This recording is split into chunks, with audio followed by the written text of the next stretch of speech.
잉크도 채 마르지 않은 이혼 서류를 손에 쥔 직후 나는 울지도 소리치지도 누구에게 매달리지도 않았다. 내가 가장 먼저 한 일은 반신불수로 휠체어에 의지하고 계신 시아버지 박진석 회장님을 남편의 상간녀 집 앞으로 직접 모시고 간 것이었다. 그리고 그 젊은 여자가 경악에 찬 눈으로 노신사를 올려다보는 바로 그 순간 나의 시댁은 마치 시한폭탄처럼 터져버렸다. 그들이 늘 순종적인 며느리, 참고 견디는 여자라고만 생각했던 내가 오늘 대낮에 감히 나서서 그들이 명문가라는 두 글자 뒤에 숨겨온 모든 썩어빠진 것들을 낱낱이 파헤칠 줄은 꿈에도 몰랐을 것이다. 그리고 이것은 시작에 불과했다. 그 뒤에 이어진 것은 충격적인 진실의 연속, 누구도 예상치 못한 반격, 뒤늦은 사과, 그리고 박씨 가문 전체를 고개 숙이게 만든 한 통의 유언장이었다. 내 이름은 김하은, 올해 35이다. 나는 한때 결혼이 사랑의 아름다운 결실이자 평생의 안식처라고 믿었다. 하지만 그것은 온갖 거짓과 배신, 그리고 잔인할 정도의 무관심을 숨기기 위한 병풍에 불과했다. 남편 박도준의 아내로 살아온 10년은 인내와 희생의 시간이었다. 남들은 내가 대형 건설사 부장인 남편을 두고 번듯한 아파트와 자가용이 있으며 유서 깊은 가문의 맏며느리로서 호강하며 사는 줄 알았다. 하지만 굳게 닫힌 문 뒤에서 내가 홀로 밥을 먹고 출장 간다던 남편을 밤새도록 기다리며 침대에서 웅크린 채 잠 못 이루던 밤들을 사람들은 알지 못했다. 도준이 짜증을 내고 냉담해지기 시작할 때부터, 먼 현장이나 긴급 프로젝트를 핑계로 외박이 잦아질 때부터 의심은 시작되었다. 하지만 사랑에 빠진 여자, 가정을 가진 여자는 그 누구보다 자기 기만에 빠지기 쉬웠다. 나는 남편을 굳게 믿었다. 그러던 어느 비 오는 오후, 내 인생은 다른 방향으로 틀어졌다. 낯선 골목의 작은 카페 앞에 주차된 도준의 익숙한 차를 우연히 보게 된 것이다. 그저 우연이겠거니 생각하며 카페에 들어가 음료를 시키고 맞은편에 앉았다. 그리고 그를 보았다. 하지만 혼자가 아니었다. 그의 곁에는 20살 정도로 보이는 젊은 여자가 있었다. 짧은 치마에 새빨간 립스틱 그리고 교태로운 눈빛. 그들은 손을 잡고 다정하게 웃고 떠들었고 나는 그 자리에서 돌처럼 굳어버렸다. 그날 나는 달려가 머리채를 잡거나 소란을 피우지 않았다. 조용히 일어나 계산을 하고 집으로 돌아왔다. 돌아오는 길 빗물처럼 눈물이 쏟아졌다. 배신감 때문에 우는 것이 아니었다. 그동안 내가 얼마나 눈뜬장님으로 살아왔는지를 깨달았기에 운 것이다. 집에 돌아와 벽에 걸린 웨딩 사진 앞에 우두커니 섰다. 한때는 저렇게 환하게 웃으며 영원한 사랑을 맹세했었다. 하지만 지금 나는 이 자리에 홀로 서 있었다. 그때 나는 깨달았다. 이제 끝내야 할 시간이라고. 사흘 후 나는 이혼 서류를 작성했다. 눈물 한 방울, 애원 한마디 없었다.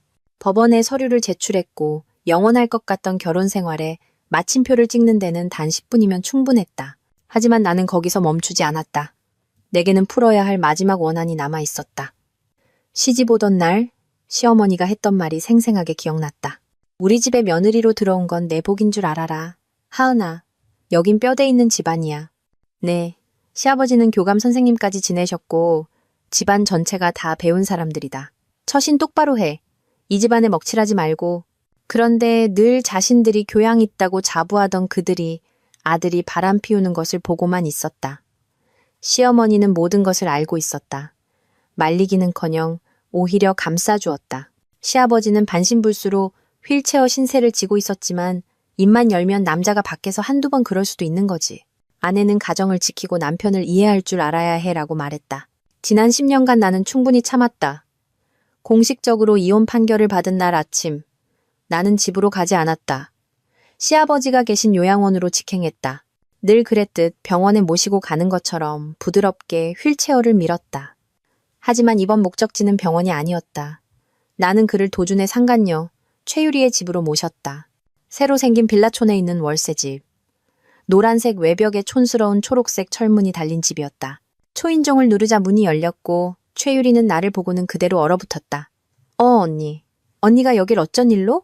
나는 평생 그녀가 잊지 못할 미소를 지으며 말했다. 별일 아니야. 그냥 이 집안의 가장 중요한 분을 모셔왔을 뿐. 나는 뒤돌아 휠체어를 앞으로 밀었다. 박 회장님은 경악하며 눈을 동그랗게 떴다. 하은아, 네가 날 어디로 데려온 게냐? 여긴 어디냐? 나는 허리를 숙여 차가운 목소리로 속삭였다. 아버님 아드님께서 밤마다 드나드시던 곳입니다. 박씨 가문의 대를 이을 분께서 매일 밤 애인과 미래를 즐기던 곳이죠. 오늘부터 아버님은 여기서 지내세요. 아버님의 전며느리인 저는 이제 이 댁에 아무런 의무도 없으니까요. 네가 감히. 그는 얼굴이 불그락푸르락해지며 소리쳤다. 이제 이혼 서류에 도장도 찍었는데요. 제가 뭘 하든 아버님께서 막을 권리는 없으시죠. 최유리의 얼굴이 하얗게 질리기 시작했다. 안 돼요. 전 못해요. 제가 어떻게 어르신을 모셔요. 네가 모실 필요는 없어. 하지만 네가 아니었다면 우리 가정이 이렇게 박살나진 않았을 테니 남은 책임은 네가 좀 져야지. 나는 약봉지와 환자 간호 지침서 그리고 옷가지가 든 가방을 옆에 내려놓고는 두 사람의 망연자실한 표정을 뒤로 한 채 돌아섰다. 그날 나는 걸어서 돌아왔다. 비가 내렸지만 마음은 깃털처럼 가벼웠다. 최유리가 어떻게 할지 나는 알 필요도 없었다. 그저 내 심장을 짓밟았던 사람들에게 주는 마지막 선물이라고 생각했을 뿐이다. 하지만 단 하룻밤 만에 시댁이 송두리째 뒤집힐 줄은 몰랐다. 관악구에 있는 친정집에 도착하자마자 휴대전화가 미친 듯이 울려댔다. 받지 않았다. 듣고 싶지 않았다. 수년간 모범적인 며느리라는 감옥에 갇혀 억눌려 살다가 처음으로 맛보는 평화를 만끽하고 싶었다. 하지만 7번째 전화벨이 울렸을 때 액정에 뜬 어머님이라는 글자를 보고 말았다. 한숨을 쉬고 전화를 받자 거의 비명에 가까운 목소리가 터져나왔다. 김한, 너 미쳤니? 내 시아버지를 그 천박한 계집애 집에 데려다 놓다니 제정신이야? 지금 온 집안이 뭐라고 하는지 알아? 나는 여전히 평온한 목소리를 유지했다. 전 그저 아버님을 어머님 아드님이 자주 가시던 곳에 모셔다 드렸을 뿐이에요. 어머님 댁에서 그동안 묵인해왔던 진짜 삶이 어떤 건지 느껴보시라고요. 네가 감히 이 버르장머리 없는 것. 내가 널 10년이나 걷어먹였는데 이따위 배은망덕한 짓으로 갚아? 10년이요? 제가 10년간 며느리로 살면서 어머님은 단 한 번도 저를 가족으로 생각하신 적 없잖아요. 시집은 첫날부터 새벽 5시에 일어나 온 가족 밥상을 차리게 하셨죠. 어머님과 도준 씨는 코를 골며 자고 있을 때요. 제가 열이나 아프면 꾀병이라고 하셨고 임신했을 때도 평소처럼 시장 보러 다니게 하셨죠. 제가 유산했을 때는 며느리 팔자가 드세서 하늘이 아이를 안 주시는 것이라고 하셨잖아요. 그런데 이제 와서 저를 걷어먹였다고 말씀하세요? 전화기 저편은 조용했다. 나는 대답을 기다리지 않고 전화를 끊었다. 그날 저녁 친정어머니와 함께 밥을 먹었다. 어머니는 내게 생선살을 발라주시며 조용히 물으셨다. 그렇게 하는 게 정말 옳다고 생각하니? 나는 고개를 들어 어머니를 보며 천천히 말했다. 엄마, 내가 만약 조용히 참고 혼자 고통을 끌어안고 살았다면 사람들은 나를 바보라고 생각했을 거예요. 하지만 충분히 참았다면 되갚아줄 권리도 있어야 해요. 복수하려는 게 아니라 그들이 생각하는 것처럼 내가 약한 사람이 아니라는 걸 보여주기 위해서요. 어머니는 더 이상 아무 말도 하지 않으셨지만 그 눈빛 속에서 어떤 안도감을 보았다. 그것은 자랑스러움일 수도 혹은 애처로움일 수도 있었다. 다음 날 아침 시어머니 윤숙자 여사는 둘째, 삼촌 내외와 사촌 형들까지 이끌고 최유리의 집으로 쳐들어갔다. 나는 그 소식을 동네 부녀회장인 친구를 통해 들었다. 최유리의 집이 바로 그 친구네 통반이었기 때문이다. 친구는 흥분된 목소리로 내게 전화했다. 세상에, 하은아! 내 시댁 식구들이 그 여자 집에서 난리도 아니야. 내 시어머니가 쳐들어가서 그 젊은 애한테 욕을 퍼붓고 시아버지를 다시 모셔오려고 하는데 그 최유리라는 애는 울고불고 안 된다고 버티고 있대. 네가 분명히 자기가 알아서 모시라고 했다면서. 나는 피식 웃었다. 사실 나는 그런 말을 한 적이 없다. 하지만 최유리의 성격을 잘 알았다. 거저먹고 대접받는 데 익숙한 사람은 하룻밤만 노인이 소리치며 밥 달라, 화장실 가고 싶다, 소리치는 걸 들어도 머리가 터질 것 같을 것이다. 게다가 박 회장님은 성격이 온화한 분도 아니었다. 뇌졸중 이후로 성격은 더욱 변덕스럽고 고집스러워졌다. 몇 년간 그를 수발했던 나조차도 그가 도우미가 주는 밥은 싫다며 며느리가 밥을 떠먹여달라고 상을 두드리며 때를 쓸 때면 화가 치밀어 오를 때가 있었다. 지금쯤 그는 낯선 집에서 고래고래 소리를 지르고 있을 테고 최유리는 창피하면서도 미칠 지경일 것이다. 남의 남편을 빼앗은 대가가 그런 것 아니겠는가. 인생은 드라마처럼 쉽지 않다. 점심때쯤 다른 전화가 걸려왔다. 이번엔 도준이었다. 받지 않았다. 문자가 왔다. 하은아, 우리 아버지한테 무슨 짓을 한 거야? 너 미쳤어?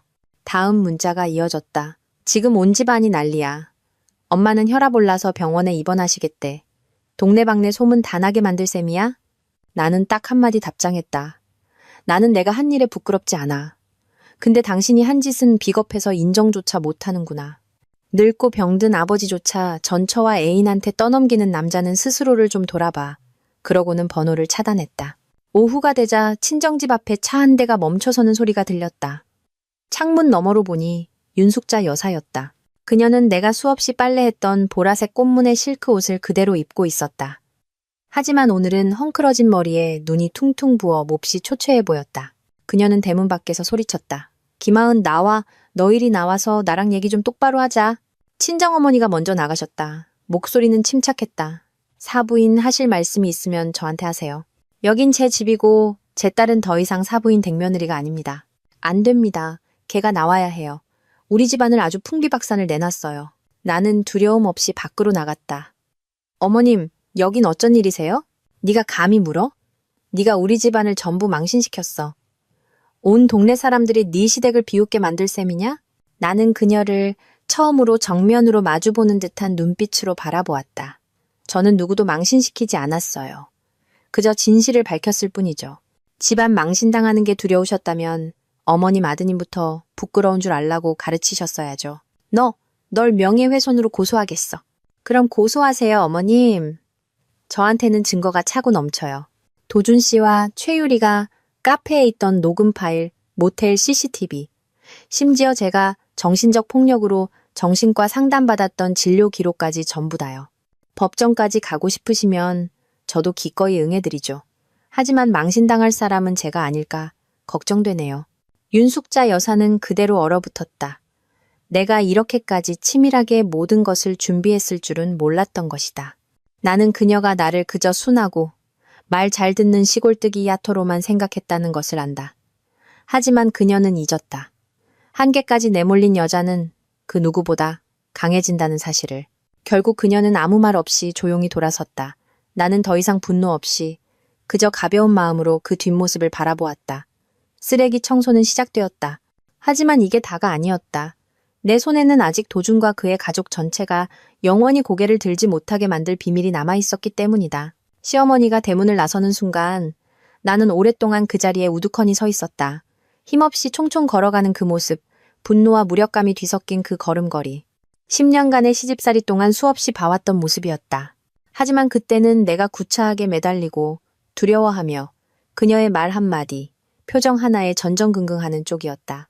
그러나 지금은 바로 내가 그녀를 고개 숙이게 만들었다. 내가 악해서가 아니라 더 이상 참을 수 없었기 때문이다. 그리고 그녀가 아직 모르는 것은 진짜 지진은 아직 시작되지도 않았다는 사실이었다. 나는 방으로 들어가 낡은 자물쇠로 잠긴 작은 철제 상자를 꺼냈다. 이 상자는 3년 전 그 집안에 균열이 가기 시작할 때부터 숨겨둔 것이었다. 그 안에는 무엇이 들어있을까? 내가 오랜 시간 동안 남몰래 모아온 증거와 자료, 그리고 녹음 파일들이었다. 그때는 감히 이혼까지 생각하지 못했지만 어쩌면 여자의 직감이 내게 말해주고 있었는지도 모른다. 언젠가 이 인내가 한계에 다다르면 내 손에 무기가 있어야 한다고. 그리고 지금이 바로 그 뚜껑을 열 때였다. 3년 전 시아버지가 아직 뇌졸중으로 쓰러지시기 전 어느 가족 모임에서 나는 우연히 서재에서 나누는 그와 도준의 대화를 엿듣게 되었다. 내가 거실을 닫고 있을 때 문이 살짝 열려 있었다. 시아버지의 목소리가 울려 퍼졌다. 그 아이 말이다. 하은이 모르게 잘 숨겨야 한다.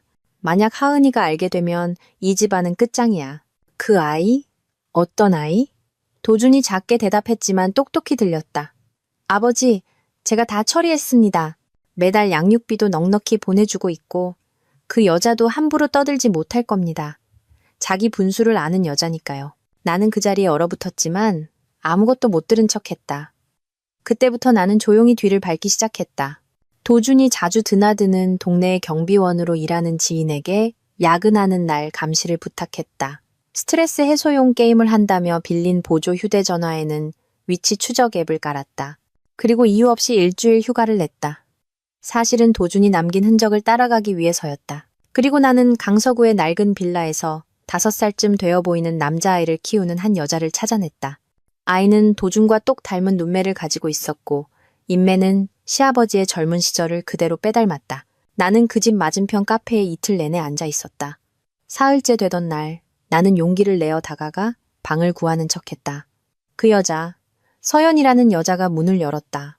그녀의 눈은 나를 보자 순간 당황했지만 이내 평정을 되찾았다.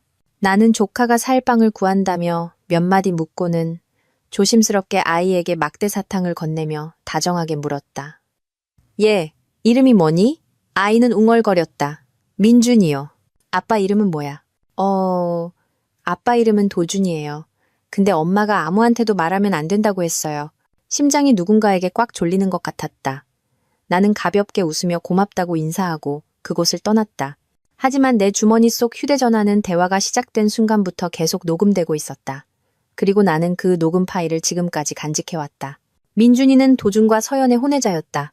서연은 나보다 10살 가까이 어린 여자로 도준의 회사가 맡았던 프로젝트의 격리 직원으로 일했었다. 그들은 잦은 지방 출장 중에 관계를 시작했고 서연이 임신하자 도준은 매달 양육비를 보내주는 대신 조용히 지낼 것을 조건으로 합의했다.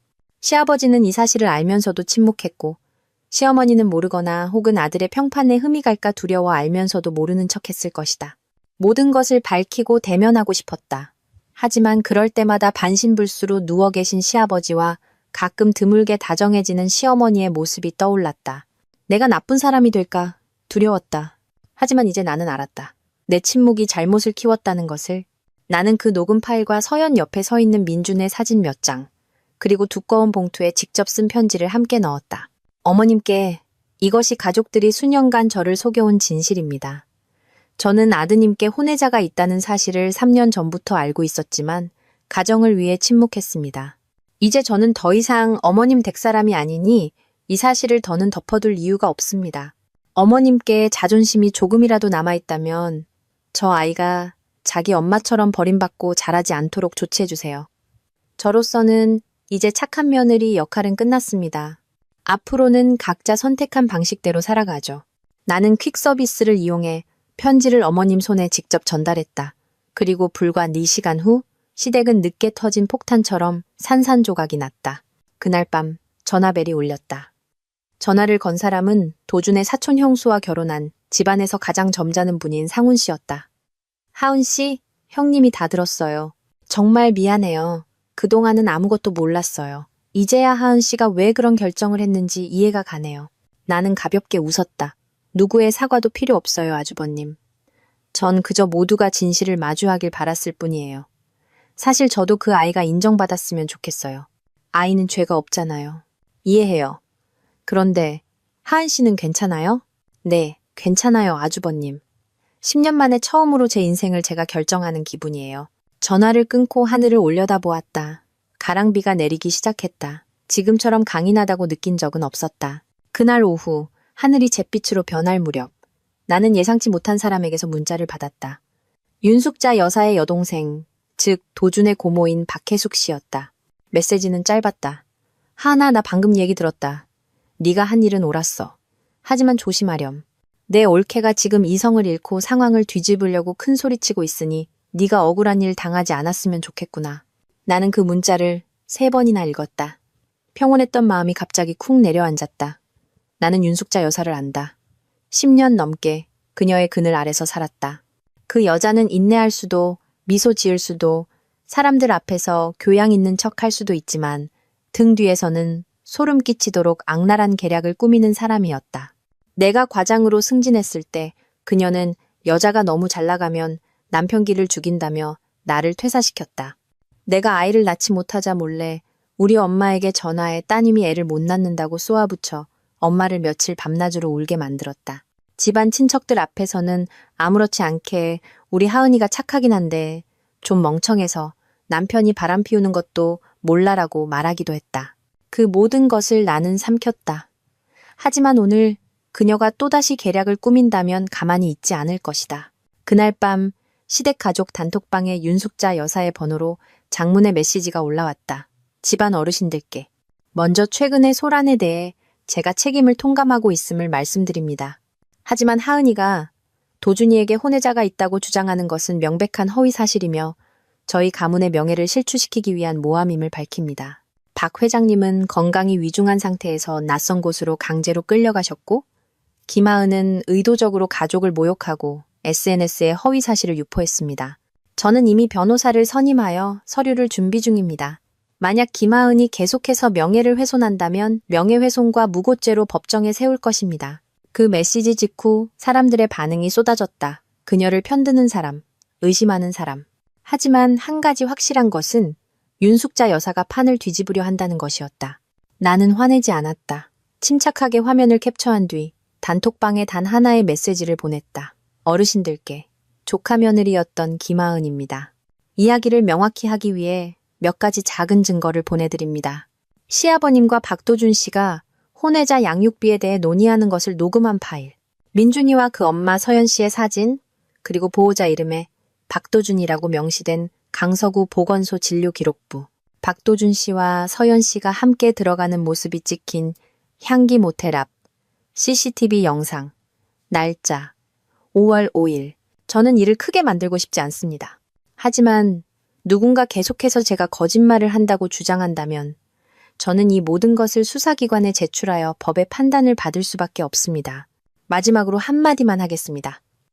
가문의 명예는 진실을 숨기는 데 있는 것이 아니라 진실을 마주하고 잘못을 바로잡는 용기에 있습니다.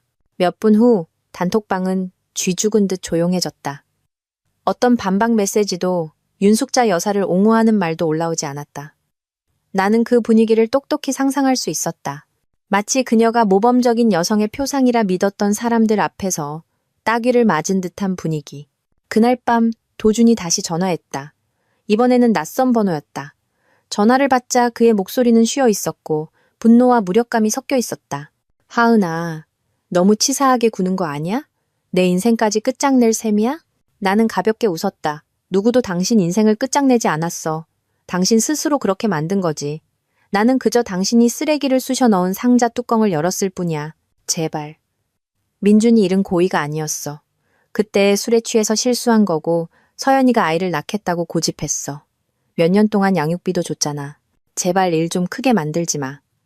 엄마는 혈압 올라서 입원하셨고 아버지는 아무것도 안 드시려고 해. 우리 집안 다 죽어야 속이 시원하겠어? 나는 잠시 침묵하다가 또박또박 대답했다. 나는 누구도 죽길 바라지 않아. 다만 살아있는 사람들이 진실을 마주하길 바랄 뿐이야. 민준이는 당신 아들이고 독사처럼 숨겨질 게 아니라 인정받아야 해. 너무 늦기 전에 옳은 일을 해. 전화가 끊겼다. 더 들을 필요도 없었다. 바로 다음 날 아침 예상치 못한 일이 일어났기 때문이다. 도준의 고모, 내게 문자를 보내줬던 박혜숙 씨가 집 근처 작은 카페에서 만나자고 연락해왔다. 내가 도착했을 때 그녀는 이미 앉아 있었다. 눈빛은 온화했지만 걱정이 가득했다. 하은아, 미안하다. 10년 동안 네가 고생한 거 알면서도 내가 나서질 못했어. 네, 올케 성격이 워낙 독선적이라 자기 뜻에 거슬리는 사람은 다 미워하거든. 하지만 이번 일만큼은 내 편을 들고 싶구나. 나는 눈시울이 붉어졌다. 괜찮아요, 고모님. 누구 편을 들어달라는 게 아니에요. 한 사람이라도 이해해주면 그걸로 충분해요. 그녀는 내 손 위에 자기 손을 얹으며 단호하게 말했다. 하지만 이건 알아둬야 해. 네 올케가 이 일을 덮으려고 가족회의를 소집할 준비를 하고 있어. 변호사를 불러서 네가 과거에 유산했던 일을 빌미로 네가 도준이에게 압박을 줘서 그가 대를 이을 아이를 찾으러 밖으로 나돌았다는 거짓 증거를 만들려고 해. 나는 경악했다. 이렇게까지 비열한 짓을 그녀가 정말로 할 줄은 몰랐다. 혜숙 씨가 말을 이었다. 하지만 걱정 마. 만약 그녀가 정말 그런 짓을 한다면 내가 나서서 모든 걸 밝힐 거야. 네가 더 이상 모욕당하게 두지 않을 거야. 나도 지쳤어. 교묘하게 포장된 거짓 때문에 가족이 무너지는 걸 보는 게. 나는 그녀의 손을 꽉 잡았다. 시집살이 몇 년 만에 처음으로 그 집안에서 진심으로 나를 위하는 사람을 만난 기분이었다. 그날 밤 나는 텅 빈 철제 상자를 바라보았다. 모든 증거는 다 보냈다. 이제 내가 지킬 것은 아무것도 없었다. 하지만 내 마음속에는 무언가 자라나기 시작했다. 바로 나 자신에 대한 믿음이었다. 나는 틀리지 않았다. 나는 그저 10년 동안 빼앗겼던 공정함을 되찾았을 뿐이다. 하지만 이야기는 여기서 끝나지 않았다. 예상치 못한 인물, 내 인생에서 사라진 줄 알았던 한 사람이 나타나 시댁을 다시 한번 여론 앞에서 무너지게 할 끔찍한 비밀을 끌고 올 것이기 때문이었다. 나는 도준의 혼외자 문제를 터뜨린 것이 시댁을 뒤흔들 가장 큰 파장일 거라고, 그것이 이야기의 클라이맥스일 거라고 생각했다. 하지만 나는 틀렸다. 내 앞에 기다리고 있는 것은 그보다 더 끔찍한 것이었다. 그리고 이번에는 도준이나 최유리 혹은 어떤 제3자로부터 온 것이 아니었다. 그것은 바로 시어머니, 윤숙자 여사의 깊은 과거에서부터 온 것이었다. 모든 것은 일요일 아침, 낯선 번호로 걸려온 전화 한 통에서 시작되었다. 여보세요. 혹시 윤숙자 여사님의 며느리셨던 김하은 씨 맞으십니까? 나는 잠시 당황했지만 대답했다. 네, 맞습니다만. 누구시죠? 전화기 저편에서는 나이 때문에 다소 쉰 듯하지만 매우 분명한 중년 남성의 목소리가 들려왔다. 저는 강태진이라고 합니다. 과거에 윤 여사와 연인 관계였습니다. 더 이상 마음에 담아둘 수 없는 일이 있어 하은 씨를 꼭 만나 뵙고 싶습니다. 우리는 강남의 한적한 골목에 있는 작은 카페에서 만났다. 사람들이 거의 찾지 않는 곳이었다. 내가 도착했을 때 그는 이미 기다리고 있었다. 60대 초반으로 보이는 그는 희끗희끗한 머리에도 눈빛이 형형했고 손에는 낡은 서류 뭉치를 들고 있었다. 내가 자리에 앉자마자 그는 본론으로 들어갔다. 갑작스럽게 연락드려 죄송합니다만 제가 지금부터 할 이야기는 하은 씨에게 큰 충격이 될 겁니다. 나는 고개를 끄덕였다. 마음속으로는 이미 불길한 예감이 들고 있었다. 강태진 씨는 나를 보며 나지막이 목소리를 낮췄다. 1993년 나와 윤 여사는 사랑하는 사이였습니다. 지방 공무원 연수원에서 만났죠. 당시 나는 식품회사의 회계사였고 윤 여사는 행정직원이었습니다. 우린 결혼까지 약속했지만 갑자기 그녀가 한마디 말도 없이 사라졌습니다. 나는 조용히 귀를 기울였다. 1년 후 윤 여사가 부유하고 교육계에서 명망 높은 박진석 교감과 결혼했다는 소식을 들었습니다. 가슴 아팠지만 운명이라 생각했죠. 그러다 3개월 후 친구에게서 윤 여사가 아들을 낳았다는 소식을 들었습니다. 나는 숨을 삼켰다. 도준 씨요? 강태진 씨는 고개를 끄덕이며 옆에 있던 가방에서 낡고 물에 번진 유전자 검사 결과지 복사본을 꺼냈다. 나는 30년 내내 의심했습니다. 그리고 2달 전 건강검진을 받으러 갔다가 몰래 내 머리카락 샘플을 채취했고 연구실에서 일하는 조카에게 부탁해 예전에 지인을 통해 참석했던 가족 모임에서 얻은 도준이의 머리카락 샘플과 대조했습니다. 결과는 99.97% 일치였습니다. 나는 온몸이 굳어버렸다. 강태진 씨는 1993년에 찍은 낡은 사진 한 장을 꺼냈다. 사진 속에는 도준과 똑 닮은 날카로운 눈매와 미소를 가진 젊은 여성이 있었다. 그 옆에는 젊은 그가 그녀의 어깨를 감싸고 있었다. 이제 이해하시겠습니까? 내가 바로 도준이의 친아버지입니다. 하지만 윤숙자 여사는 조건 좋은 결혼을 위해 나를 버리고 30년 넘게 박진석 회장을 속여온 겁니다. 나는 내 귀를 믿을 수가 없었다. 그가 뱉는 말 한마디 한마디가 벼락처럼 내리꽂혔다. 명예, 전통, 도덕을 내세워 나를 억눌렀던 그 집안이 사실은 온통 거짓과 기만으로 세워진 것이었다. 그런데 왜 이제 와서 이 이야기를? 강태진 씨는 한숨을 쉬었다. 하은 씨가 그들에게 억압받고 있다는 걸 알았기 때문입니다. 인터넷에서 하은 씨가 겪은 일을 읽었습니다. 내 아들이 정체도 모른 채 가짜 가족 안에서 살게 둘 수도 하은 씨 같은 분이 정의 없이 짓밟히게 둘 수도 없었습니다. 나는 눈물을 참을 수 없었다. 그는 내 손에 유전자 검사 원본과 낡은 사진 몇 장, 그리고 윤 여사가 과거에 썼던 일기장을 쥐어주었다. 일기장에는 도준을 낳은 후 사랑하는 사람을 버리고 부유한 결혼 생활을 택한 것에 대한 괴로운 심정이 적혀 있었다. 이것이 진실입니다. 이걸로 무엇을 할지는 하은 씨의 선택에 달렸습니다.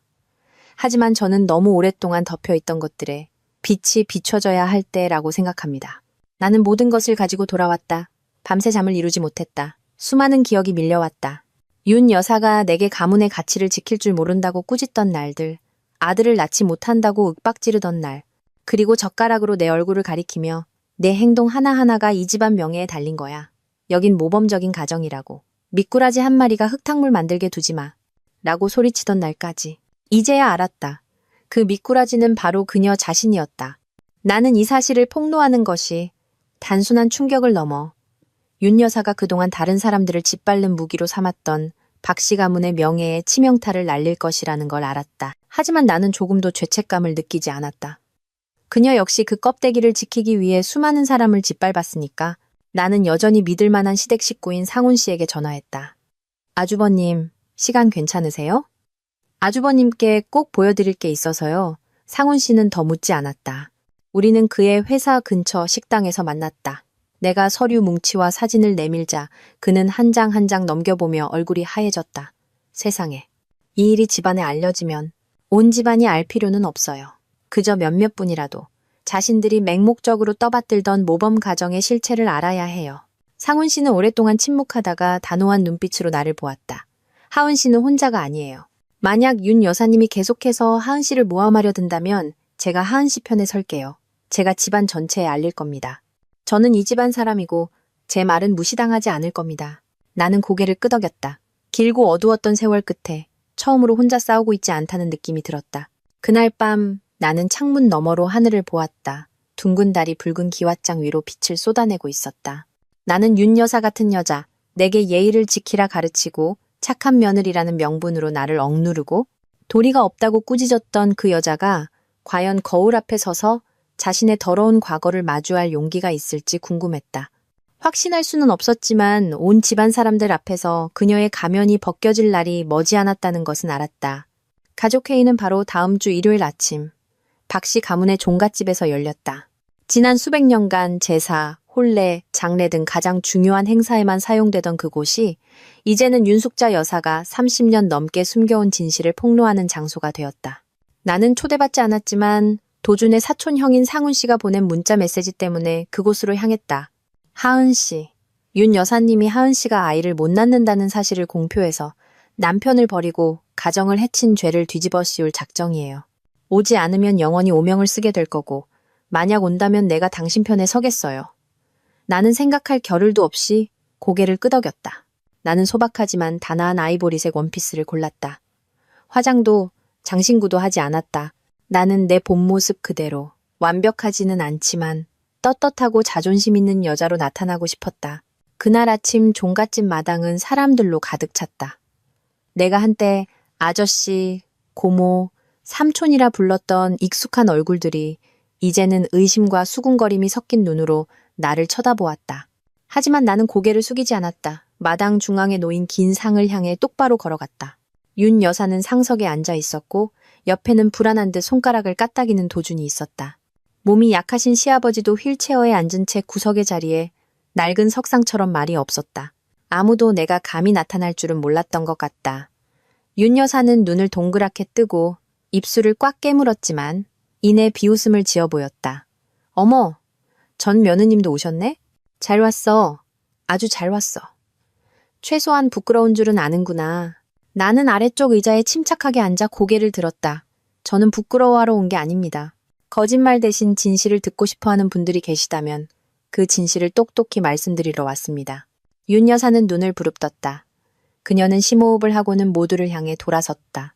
집안 어르신들, 오늘 제가 이 자리를 빌려 도준이의 전처인 김하은이 우리 집에 대해 퍼뜨린 헛소문의 진상을 밝히고자 합니다. 그 아이는 도준이에게 혼외자가 있다고 말하고 시아버지를 낯선 여자의 집에 데려다 놓았으며 우리 집안의 명예를 위협했습니다. 이 모든 것은 자신이 아이를 낳지 못한다는 열등감 때문에 우리 집 명예를 실추시키려고 꾸민 짓입니다. 몇몇 웅성거리는 소리가 들려왔다. 여자들 쪽에서 누군가 속삭였다. 어머, 하은이가 유산 한 번 했다고 애를 못 낳는다고? 나는 일어서서 또박또박 한 글자 한 글자 힘주어 말했다. 죄송하지만 이 말씀은 꼭 드려야겠습니다. 그렇지 않으면 저와 제 어머니는 평생 모욕을 당하며 살게 될 테니까요. 나는 가방에서 준비해온 서류 뭉치를 꺼내 윤 여사 앞상 한가운데에 놓았다. 온 집안이 술렁였다. 나는 그녀를 바라보았다. 이것은 서울대학교 병원에서 받은 최신 초음파 진단서입니다.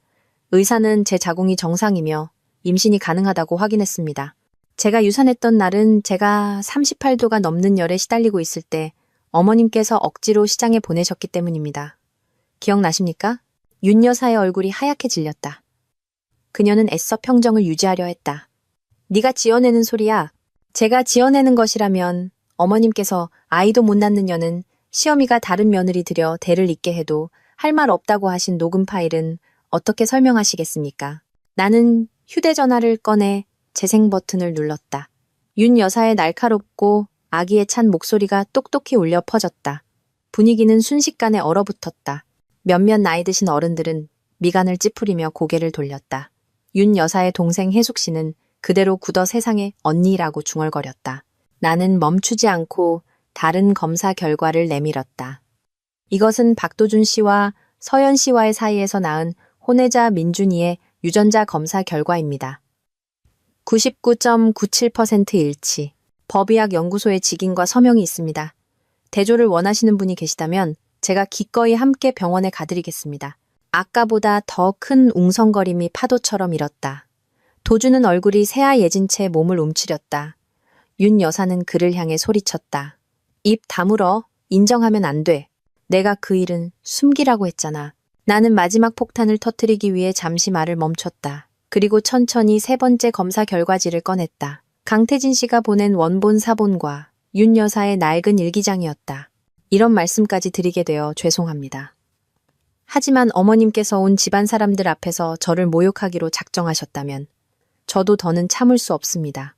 나는 종이를 상한 가운데에 놓으며 떨리지만 단호한 목소리로 말했다.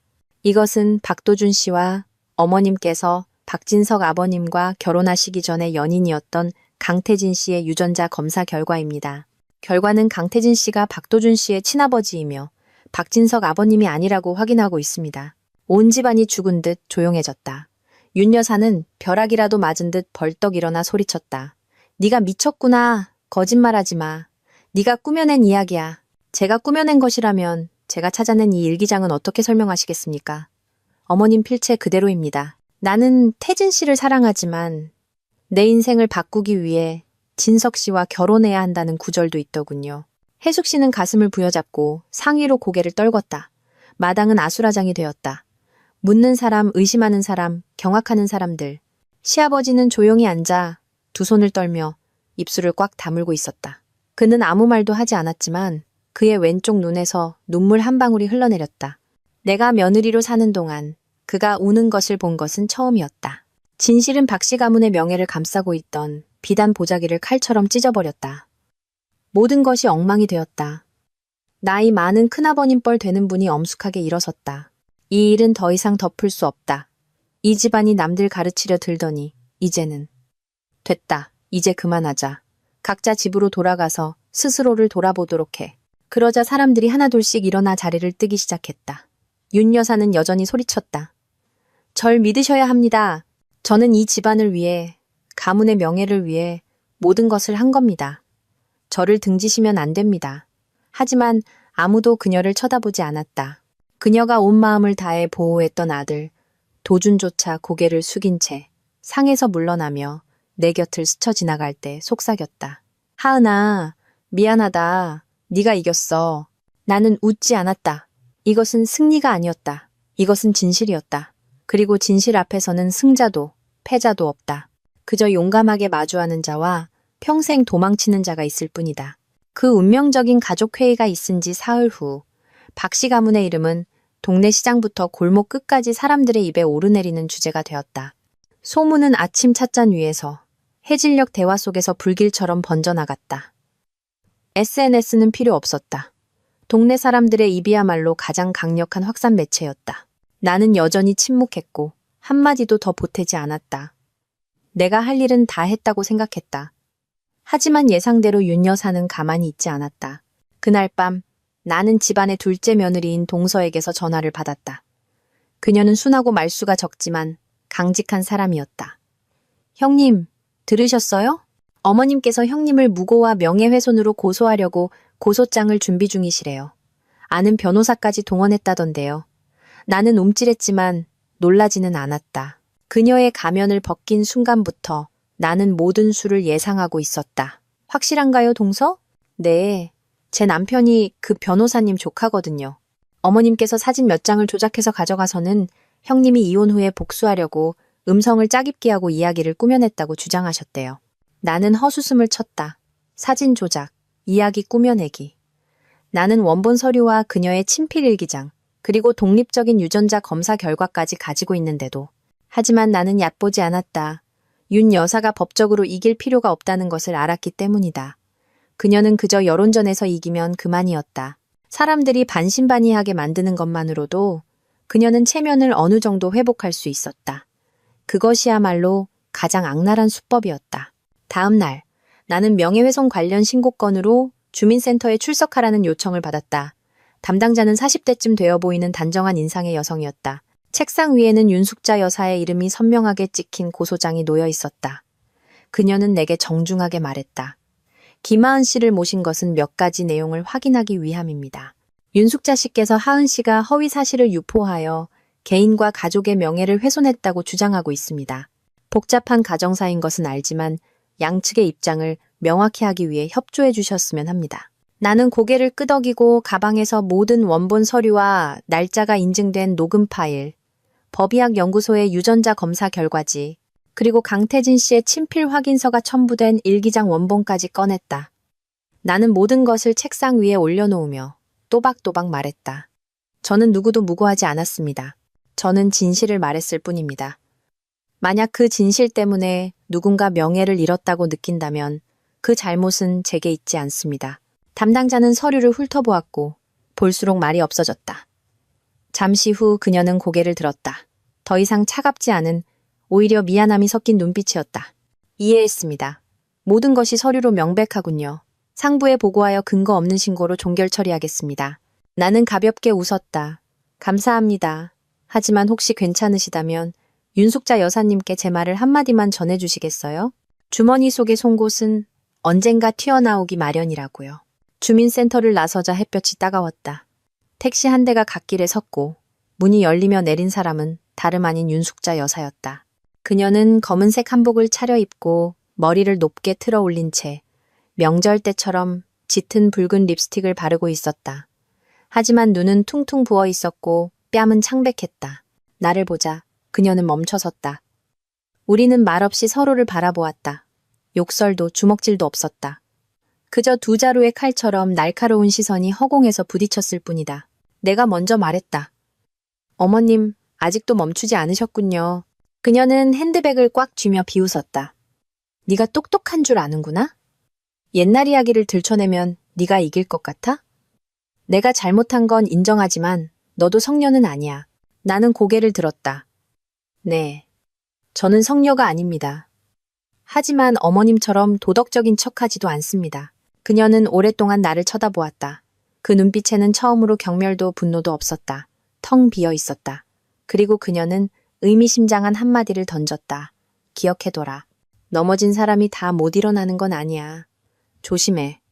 언젠가 바람의 방향이 바뀔 수도 있으니. 나는 웃었다. 저도 바람의 방향이 바뀌길 바랍니다. 지난 10년간 어머님께 짓밟렸던 사람들에게 좋은 방향으로요. 그녀는 돌아섰고 나는 그 뒷모습을 다시는 쳐다보지 않았다.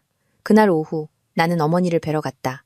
어머니는 툇마루에 앉아 라디오를 들으며 나무를 다듬고 계셨다. 내가 옆에 앉아 어머니가 물으셨다. 다 괜찮니? 나는 가볍게 고개를 끄덕였다. 네, 괜찮아요. 하지만 앞으로 좀 시끄러워질 것 같아요.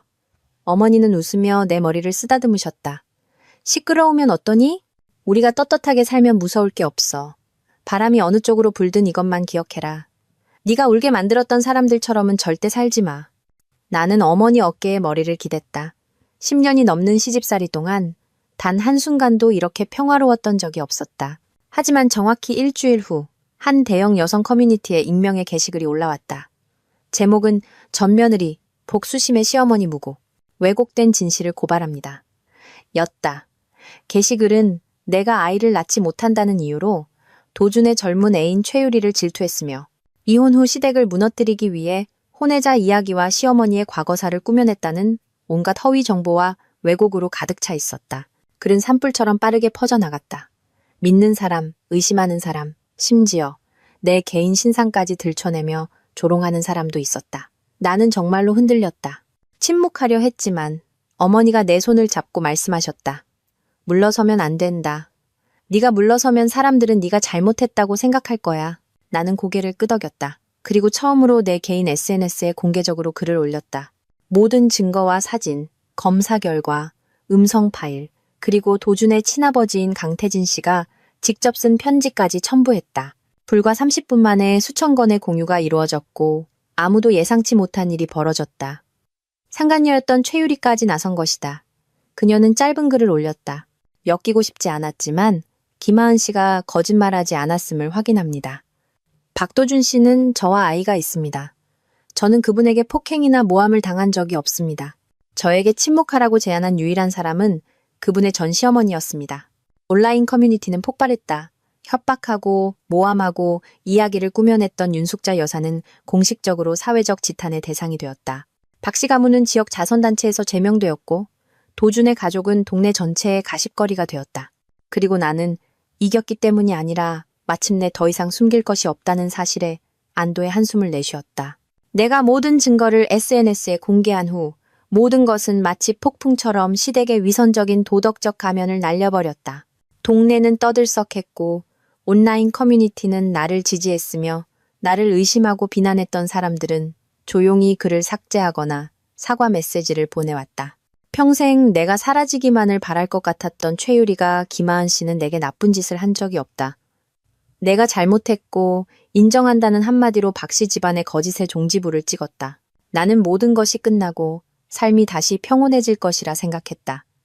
하지만 고통의 문을 하나 지나고 나면 또 다른 문이 열리는 법이었다. 나를 더 아프게 하기 위해서가 아니라 이제 다르게 살아볼 준비가 되었니? 라고 묻기 위해서. 어느 월요일 오후 재취업을 위해 서류를 정리하던 중 전화가 울렸다.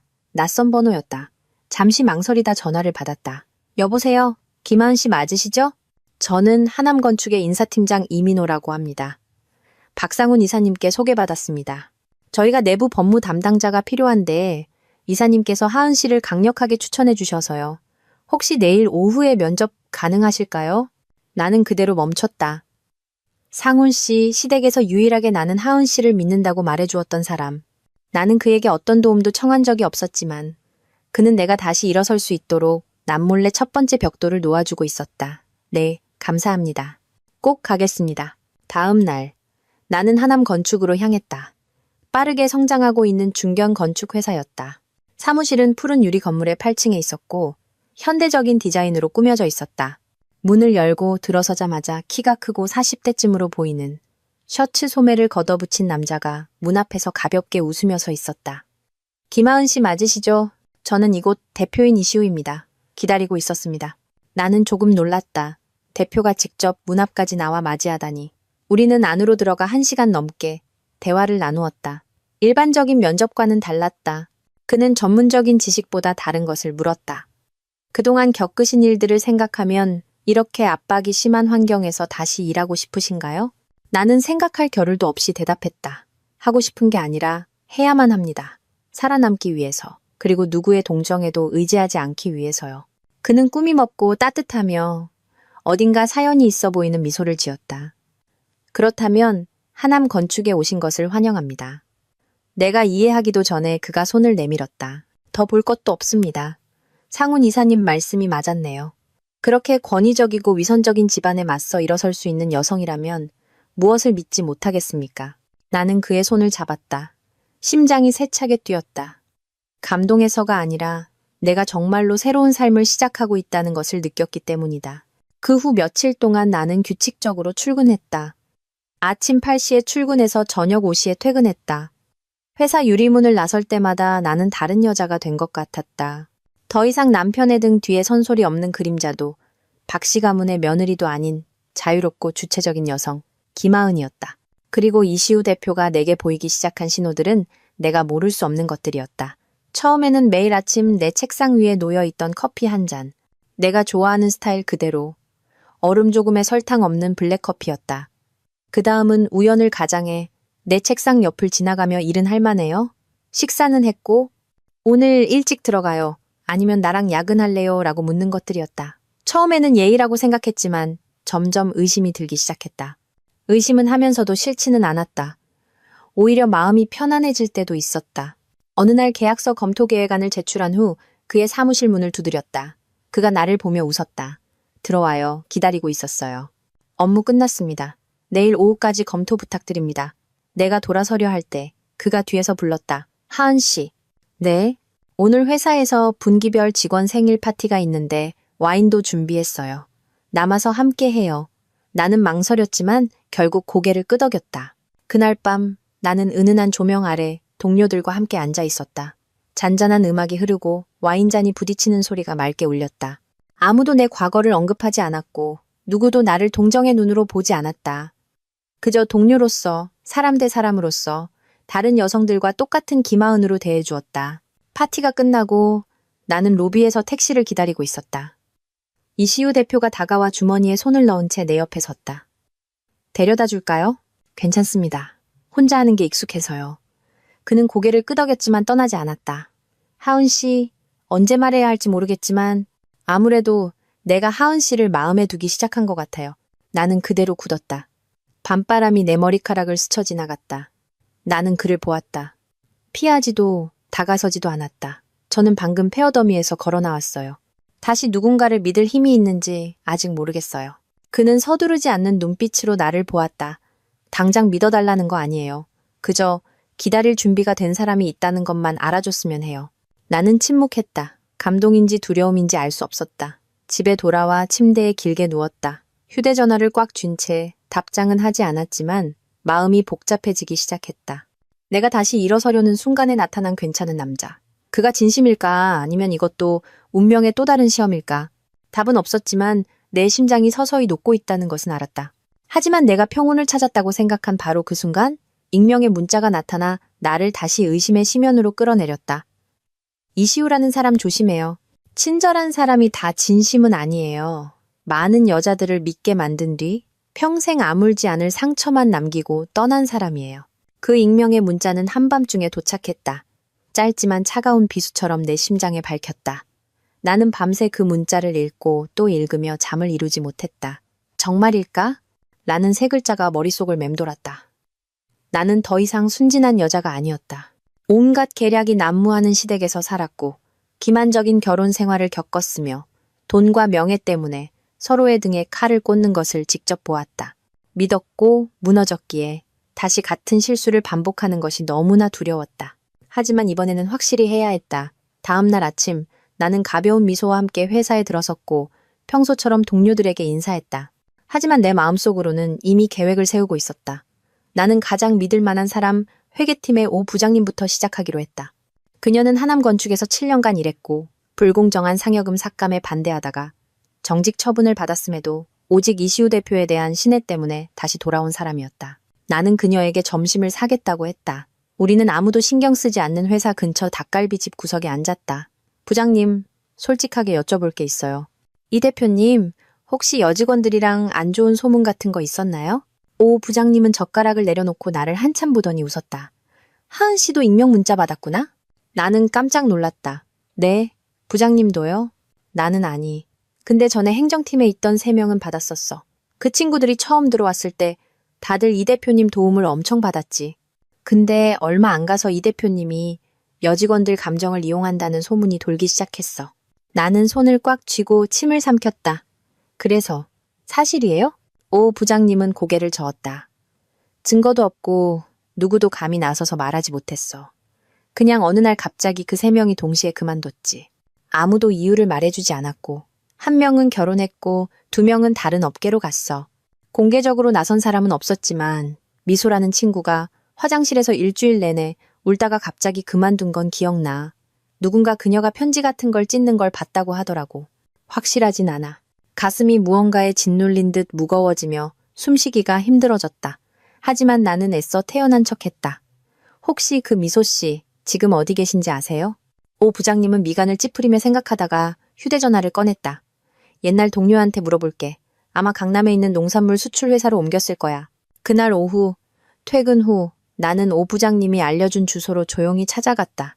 수출 회사는 낡은 건물의 3층에 있었다. 문을 두드리자 아담한 체구의 선한 인상을 가진 여성이 나왔다. 30대 초반으로 보였다. 그녀를 보자 심장이 세차게 뛰었다. 혹시 미소 씨? 네, 그런데 누구세요? 아, 저는 하남건축의 신입사원 김하은이라고 합니다. 예전에 거기서 일하셨다고 들어서요. 이시우 대표님에 대해 몇 가지 여쭤보고 싶어서요. 미소 씨의 눈빛이 가라앉았다. 잠시 후 그녀가 문을 열었다. 들어오세요. 우리는 작은 사무실 구석, 선풍기 2대가 윙윙거리는 곳에 앉았다. 미소 씨는 물 한 잔을 따르고 한숨을 쉬었다. 지난 2년 동안 저를 찾아온 3번째 분이시네요. 혹시 익명 문자 때문에? 네. 그리고 저는 누가 보냈는지도 알 것 같아요. 나는 그녀가 말을 이어가길 기다렸다. 제가 하남에서 일할 때 이 대표님은 정말 친절하셨어요. 일도 도와주시고, 야근하면 집에도 데려다 주시고, 책도 선물해 주시고, 저녁도 사주셨죠. 저는 새로운 기회라고 생각했어요. 하지만 그녀의 목소리가 메었다. 한 번은 출장을 갔는데 제가 술에 취했어요. 그분이 저를 호텔에 데려다 주셨죠. 다음 날 아침, 저는 아무것도 기억나지 않았지만 책상 위에 손편지가 있었어요. 어젯밤 일은 좋은 추억으로 간직해요. 나는 구속받고 싶지 않고 당신은 좋은 사람이니까요. 저는 혼란스러웠고 배신당한 기분이었어요. 사실 진짜 배신당했는지도 모르겠지만 이용당하고 버려진 그 기분 정말 끔찍했어요. 나는 그대로 얼어붙어 말이 나오지 않았다. 미소 씨가 말을 이었다. 그 후로 저는 그냥 그만뒀어요. 소송 같은 건 생각도 못했죠. 소문나는 게 싫었으니까. 하지만 저 다음에 똑같은 일을 당했던 다른 여직원의 여동생이 이 대표님을 뼈에 사무치게 미워했어요. 그 아이가 언젠가 말했죠. 절대 가만두지 않을 거야 라고요. 내가 조심스럽게 물었다. 그 사람이 문자를 보낸 사람일까요? 분명 그럴 거예요. 나는 미소 씨에게 고맙다고 인사하고 일어섰다. 무거운 심장을 안고 걸어 나왔다. 나는 이시우 대표가 100% 잘못했다고 단정할 수는 없었다. 하지만 그가 보여주는 점잖고 사려 깊고 따뜻한 겉모습만큼 단순한 사람은 아니라는 것을 알았다. 그날 밤 나는 침대에 길게 누워 천장을 바라보았다. 이시우 대표의 눈빛, 배고프지 않냐고 묻던 목소리, 매일 아침 정확히 놓여있던 커피, 생일 파티에서의 부드러운 시선이 떠올랐다. 모든 것이 진심일 수도 있지만 낡은 시나리오를 반복하는 연기일 수도 있었다. 나는 그에게 문자를 보냈다. 이틀 휴가 내겠습니다. 일과 그리고 믿음에 대해 생각할 시간이 필요합니다. 답장을 기다리지 않고 휴대전화를 껐다. 다음 날 나는 고향으로 내려갔다. 어머니가 매일 밭일을 나가시던 낡은 흙길을 걸었다. 순수했던 시절의 나, 사랑이 전부라고 믿고 친절한 미소 하나가 구원이라고 생각했던 나를 다시 만났다. 나는 더 이상 동화를 믿지 않았지만 의심할 권리가 있다는 것은 믿었다. 그리고 이번에 잘못된 걸음을 내디딘다면 나는 무너지지 않을 것이다. 다시 한번 일어설 것이다. 이틀의 휴가를 냈지만 머릿속은 쉴 수가 없었다. 고향에서 느리게 살았다. 휴대전화도 SNS도 없이. 매일 아침 따뜻한 차를 마시고 어머니 곁에 앉아 다구는 소리를 들었지만 마음은 평온하지 않았다. 마치 압력솥처럼 부글부글 끓으며 언제 터질지 모르는 상태였다. 곧 결정을 내려야 한다는 것을 알았기 때문이다. 믿음은 내게 한때 사치스러운 것이었다. 10년간 배신자의 아내로 살고 가족이라는 이름의 사람들에게 쓰디쓴 사기를 당한 후 나는 더 이상 누구도 쉽게 믿지 않기로 했다. 그런데 이시우 대표는 그의 부드러운 몸짓과 다정한 말, 그리고 모든 것을 아는 듯한 눈빛으로 내가 인생을 다시 시작할 수 있을 거라고 거의 믿게 만들었다. 익명의 문자가 오기 전까지는. 그리고 미소 씨의 이야기는 내가 한 걸음 물러서서 모든 것을 똑똑히 보도록 만들었다. 휴가 사흘째 되는 날 아침, 나는 도시로 돌아왔다. 버스에서 내리자마자 전화가 울렸다. 이시우 대표였다. 나는 전화를 받았다. 지금 어디예요? 나는 짧게 대답했다. 방금 서울에 다시 왔어요. 만날 수 있을까요? 단 10분이라도. 나는 망설였지만 결국 동의했다. 우리는 강변의 작은 카페에서 만났다. 그는 먼저 와 있었다. 여전히 단정한 모습. 흰 셔츠에 소매를 걷어 올리고 따뜻한 차 2잔을 들고 있었다. 나는 자리에 앉았다. 인사도 미소도 없이. 내 감정은 이제 명확하고 직설적이었다. 그는 나를 잠시 말없이 보더니 조용히 말했다. 나를 의심하는군요. 맞죠? 나는 부인하지 않았다. 네, 그리고 그럴 만한 이유가 있다고 생각해요. 그는 가볍게 고개를 끄덕였다. 그럼 내가 이야기하게 해줘요. 하나도 숨김없이 전부 다. 그 다음 당신이 떠나든 남든 믿든 안 믿든 그건 당신의 선택이에요. 나는 허리를 꼿꼿이 세우고 어떤 진실이든 받아들일 준비를 했다. 그가 이야기를 시작했다. 나는 사랑하는 사람이 있었어요. 아주 강인한 여자였죠. 같은 회사에서 일했고 나보다 2살 많았으며 이혼 경험이 있었어요. 우리는 회사가 아직 어려웠을 때 만났어요. 낡은 오토바이로 출퇴근하고 라면으로 끼니를 때우던 시절이었죠. 나는 침묵했다. 이 이야기는 누구에게도 들어본 적이 없었다. 회사가 성장하기 시작하면서 나는 프로젝트 책임자로 승진했어요. 그녀는 나를 보호하려다 재무상의 실수를 모두 뒤집어쓰고 해고당했어요. 그때 나는 감히 나서지 못했어요. 직위를 잃을까봐, 명성에 흠이 갈까봐 두려웠죠. 그리고 나는 침묵했어요. 그녀는 떠났어요. 원망 한마디 없이 그저 당신이 한때 그랬던 사람답게 살아달라는 말만 남기고 나는 가슴이 조여오는 것을 느꼈다. 그는 죄책감 가득한 눈으로 나를 보았다. 그때부터 나는 올바르게 살려고 노력했어요. 신입들을 돕고 애매한 관계는 멀리했죠. 하지만 오해하는 사람도 있었고 나를 좋아하다가 마음을 받아주지 않자 스스로 상처받는 사람도 있었어요. 내가 그의 말을 잘랐다. 그럼 미소 씨는요? 그는 피하지 않고 고개를 끄덕였다. 그녀가 나를 마음에 두고 있다는 걸 알았지만 나는 거리를 뒀어요. 그 출장날, 그녀가 취한 건 맞아요. 내가 데려다 줬고 아무 일도 없었어요. 하지만 그녀가 깨어났을 때 나는 이미 떠난 후였고 내가 남긴 쪽지만 있었죠. 정신 차려요. 우리 사이엔 아무것도 없어요. 혼자 착각해서 상처받지 말아요. 라고요. 나는 그대로 굳었다. 하지만 왜 명확하게 설명하지 않았어요? 왜 모두가 오해하게 뒀죠? 그는 내 눈에서 한 줄기 이해라도 찾으려는 듯 나를 보았다. 설명할수록 모든 게 더 복잡해질 거라고 생각했어요. 그리고 그때 나는 내가 하지 않은 일에 대해 사과하는 것에 지쳐 있었죠. 그냥 사람들이 스스로 잊어주길 바라며 침묵하고 싶었어요. 나는 처음으로 그의 눈에서 침착함이 아닌 진짜 균열을 보았다. 그가 말을 이었다. 하은 씨, 나는 완벽하지 않아요. 실수도 했고 비겁하기도 했죠. 하지만 누구도 이용한 적은 없어요. 그리고 내가 당신을 좋아하는 건 당신이 고통을 겪었기 때문이 아니라 그 고통이 당신을 냉소적인 사람으로 만들지 않았기 때문이에요. 나는 아무 말도 하지 않았지만 심장이 흔들리기 시작했다. 그날 밤 나는 집에 돌아와 침대에 누워 그가 한 말을 하나하나 생각했다. 진실이 그가 말한 것처럼 완벽한지는 알 수 없었다. 모두가 틀리고 그만 옳았는지도 확신할 수 없었다. 하지만 한 가지 확실한 것은 나는 더 이상 맹목적으로 믿으며 고개 숙이는 여자도 과거 때문에 사랑을 두려워하는 여자도 아니라는 것이었다. 나는 성장했고 진실을 마주하고 만약 그 용서가 다른 누구를 위한 것이 아닌 나 자신을 위한 선택이라면 용서할 만큼 강해졌다. 다음 날 나는 회사에 갔다. 이시우 대표가 내 책상 앞에 서 있었다. 손에는 작은 과일 상자가 들려 있었다. 나는 그를 보며 조용히 말했다. 아직 의심은 남아있어요. 하지만 도망치지는 않을 거예요. 그는 웃었다.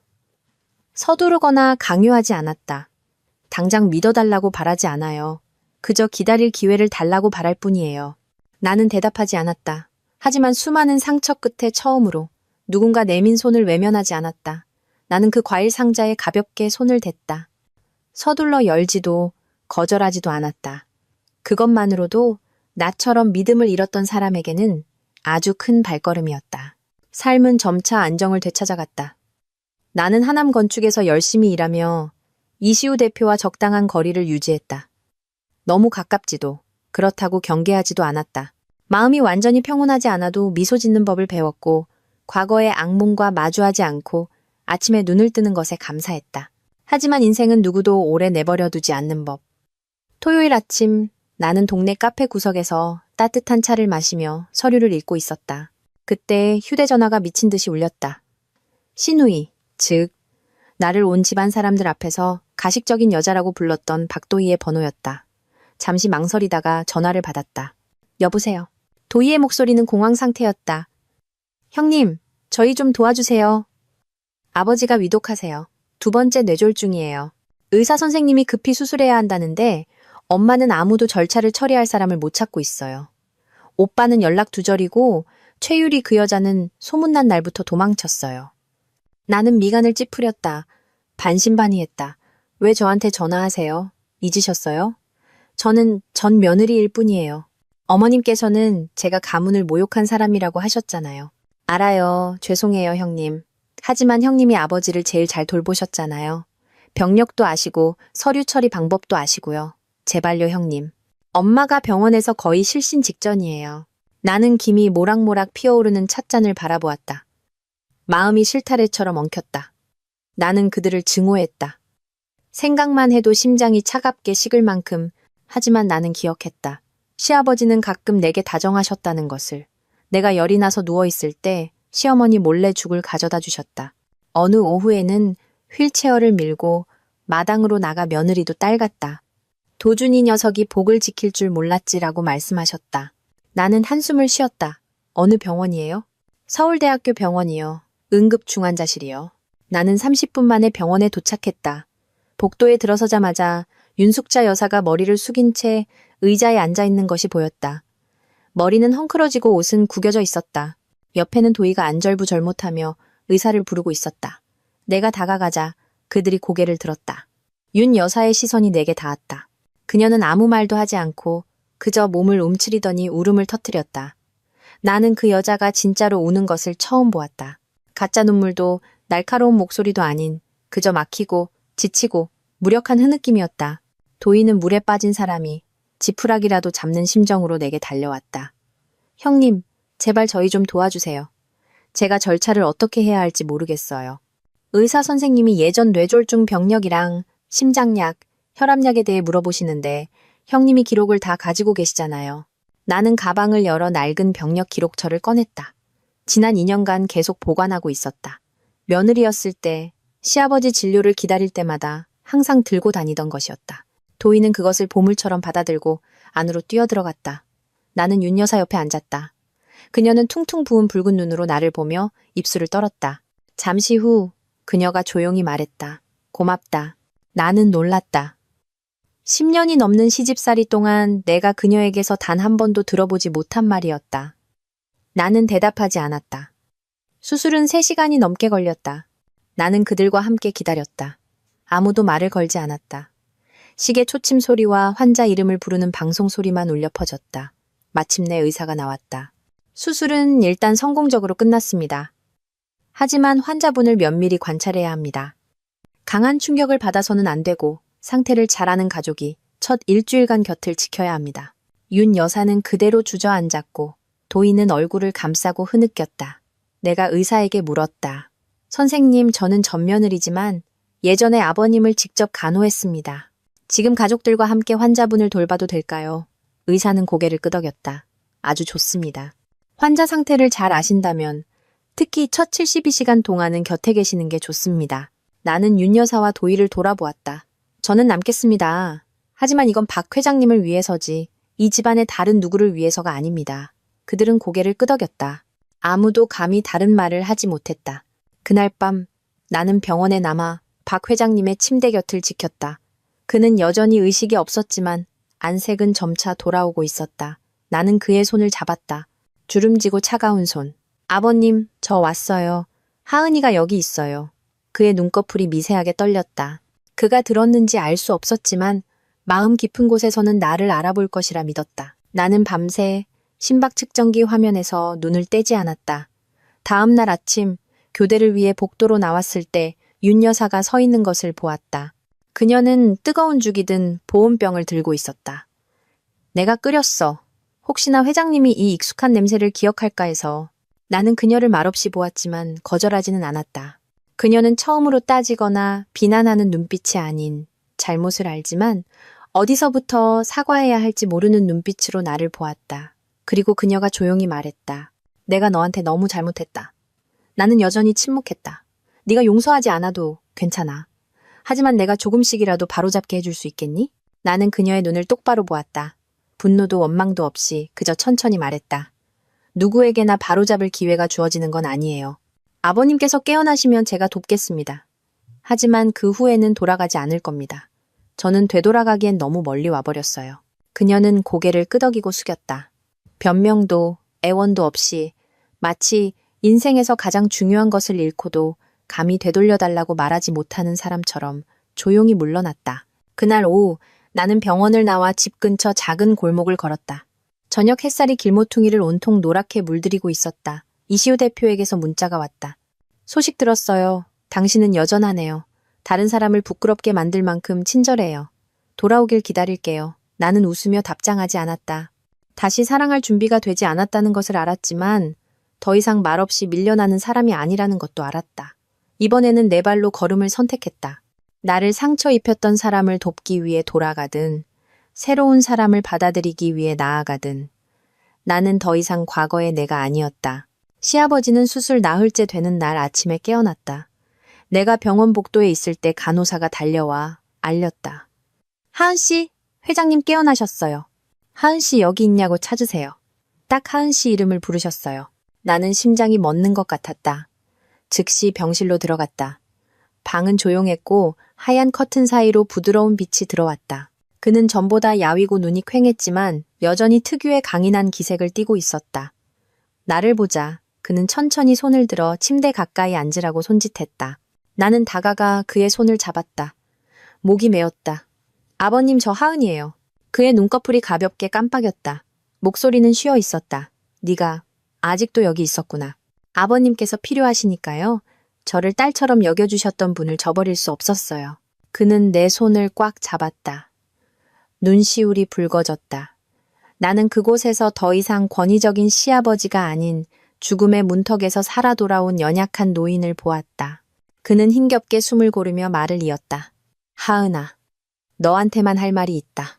나는 놀라서 문 밖에서 기웃거리던 간호사와 도희를 돌아보았다. 잠시만 자리를 비켜주시겠어요? 아버님께서 저하고만 얘기하고 싶어 하세요. 그들은 고개를 끄덕이고 밖으로 나갔다. 방에 둘만 남았을 때 시아버지는 더 가까이 오라고 손짓했다. 목소리가 너무 작아서 귀를 바짝 대야 들을 수 있었다. 침대 머리맡 서랍. 맨 아래 칸에 노란색 편지 봉투가 있다. 비밀번호는 내 생일이다. 나는 그대로 얼어붙었다. 제 생일이요? 그래. 2년 전에 내가 바꿨다. 그때 이미 이 집안에서 너처럼 진심인 사람이 없다는 걸 알았거든. 나는 내 귀를 믿을 수가 없었다. 인생의 마지막 나날에 그가 믿었던 사람이 온갖 모욕과 함께 집에서 쫓겨난 며느리인 나였다니. 나는 떨리는 목소리로 물었다. 봉투 안에 뭐가 있나요? 아버님? 유언장. 원본이다. 모든 재산. 집이랑 땅 문서는 네 남편 도준이 이름으로 해뒀지만 조건이 있다. 만약 그놈이 바람을 피우면 모든 재산은 내가 지정한 사람에게 넘어가도록. 지정하신 분이 누구신데요? 그는 눈을 감고 힘없이 웃었다. 너다. 나는 경악했다. 하지만 아버님 공증도 안 받으셨고 미처 못했다.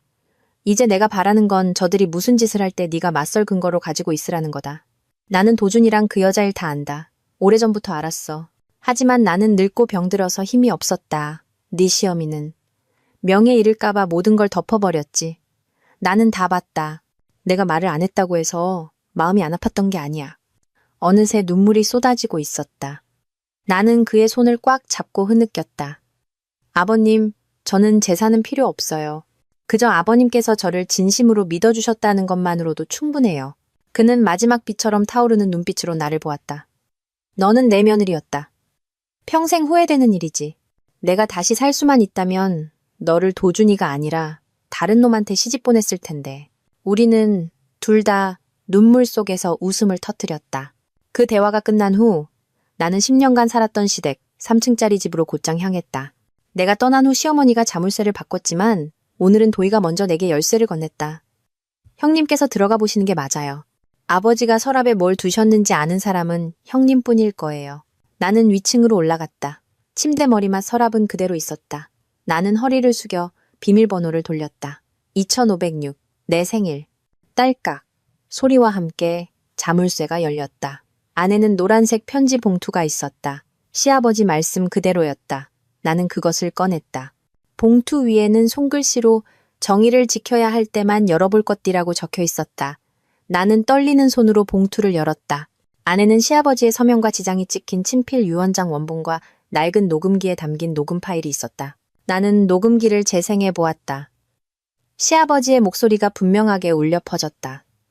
나 박진석은 온전한 정신으로 이 유언장을 작성한다. 나의 모든 재산을 아들 박도준에게 상속하되 다음과 같은 조건을 단다. 외도, 가정폭력, 아내에 대한 배신 행위를 저지르지 않을 것. 만약 이를 위반할 시 모든 재산은 나의 전며느리인 김하은에게 상속된다. 김하은은 내가 뇌졸중으로 투병하는 동안 나를 간호했으며 이 가문의 명예를 마지막 순간까지 지켜준 사람이다. 이후 모든 결정권은 김하은에게 있다. 나는 손을 떨며 듣고 있었다. 눈물이 멈추지 않았다. 돈 때문이 아니었다. 마침내 이 집안에서 누군가가 누구도 부인할 수 없는 방식으로 나의 가치를 인정해 주었기 때문이다. 그날 밤 나는 윤 여사에게서 전화를 받았다. 하은아, 내 시아버지가 너한테 뭐라고 했니? 나한테 말해. 그녀의 목소리는 다급했고 거의 갈라져 있었다. 나는 침착했다. 정말 알고 싶으세요, 어머님? 나는 그 사람 아내야. 알 권리가 있어. 그럼 말씀드리죠. 아버님께서는 유언장을 남기셨어요. 그 유언장에는 만약 도준 씨가 저를 배신했다면 모든 재산이 제게 상속된다고 명시되어 있습니다. 전화기 저편은 갑자기 조용해졌고 쿵 하는 소리가 들렸다. 마치 그녀가 휴대전화를 떨어뜨린 것 같았다. 몇 초 후 도희가 전화를 다시 받았다. 형님, 엄마가 쓰러지셨어요. 나는 급히 병원으로 갔지만 그녀의 병실에는 들어가지 않았다. 그저 밖에서 내가 예전에 시아버지를 위해 미리 사두었던 비상용 심장약을 의사에게 건네주고 돌아섰다. 나는 복수하지 않았다. 하지만 다시는 참고 견디는 사람으로 돌아가지도 않을 것이다. 사흘 후 시댁 변호사에게서 전화가 왔다. 유언장 원본의 법적 효력을 확인하기 위해 가족회의를 열어야 한다는 것이었다. 나는 회의실로 들어섰다. 윤 여사, 도준, 도희, 그리고 몇몇 친척들이 모두 모여 있었다. 모두의 얼굴은 긴장으로 굳어 있었다. 변호사가 유언장을 펼치고 녹음 테이프를 틀자 방안은 죽은 듯 조용해졌다. 그는 고개를 끄덕이며 확인했다. 현 시점에서 이 유언장은 법적 효력이 유효하며 만약 가족분들께서 이의를 제기하고 싶으시다면 소송을 제기하셔야 합니다. 하지만 내용이 이처럼 명확한 경우 승소할 가능성은 매우 낮습니다. 모든 시선이 내게 쏠렸다. 나는 일어섰다. 저는 재산은 필요 없습니다. 제가 바라는 것은 단 하나. 앞으로 이 집안의 누구도 저를 더 이상 모욕할 권리가 없다는 것입니다. 누구도 저를 파괴자라는 이름으로 언급해서는 안 됩니다. 저는 떠나지만 누구도 제 명예를 계속 짓밟게 두지는 않겠습니다. 나는 유언장 사본을 남겨두고 방을 나섰다. 고개를 높이 들고. 나는 처음으로 침묵 속에서도 눈물 속에서도 아닌 인정 속에서 시댁을 떠났다. 변호사와의 회의가 끝나고 모든 것이 마무리될 줄 알았다. 내가 재산을 받지 않겠다고 선언했으니 그들이 나를 내버려 둘 것이라고 생각했다. 내가 틀리지 않았음을 증명했으니 남은 인생을 가볍고 평온하게 살 수 있을 것이라고 믿었다. 하지만 나는 한 가지를 잊고 있었다. 탐욕은 결코 멈추는 법이 없다는 것을. 유언장 공표 후 3주가 지났을 때 나는 갑자기 민사법원으로부터 소환장을 받았다. 원고는 나의 전시어머니 윤숙자 여사였다. 소장의 내용은 박진석 회장이 작성한 친필 유언장이 강압에 의해 작성되었고 작성 당시 정신이 온전치 않았으며 김하은이라는 인물의 유인 행위가 있었으므로 무효라는 주장이었다. 나는 웃어야 할지 울어야 할지 몰랐다. 수십 년을 위선 속에서 살더니 마지막 순간까지 돈 때문에 남편이 남긴 마지막 진심마저 짓밟으려 하고 있었다. 나는 모든 원본 서류와 녹음 테이프, 친필 유언장, 그리고 병원 CCTV에 녹화된 시아버지와 내가 대화하는 영상까지 들고 내 변호사를 찾아갔다. 변호사는 서류를 보고 고개를 끄덕였다. 걱정 마세요. 이건 거의 승산 없는 소송입니다. 유언장에는 서명, 지장, 목소리가 일치하는 녹음 파일, 그리고 그분이 온전한 정신 상태였다는 것을 증명하는 영상까지 있습니다.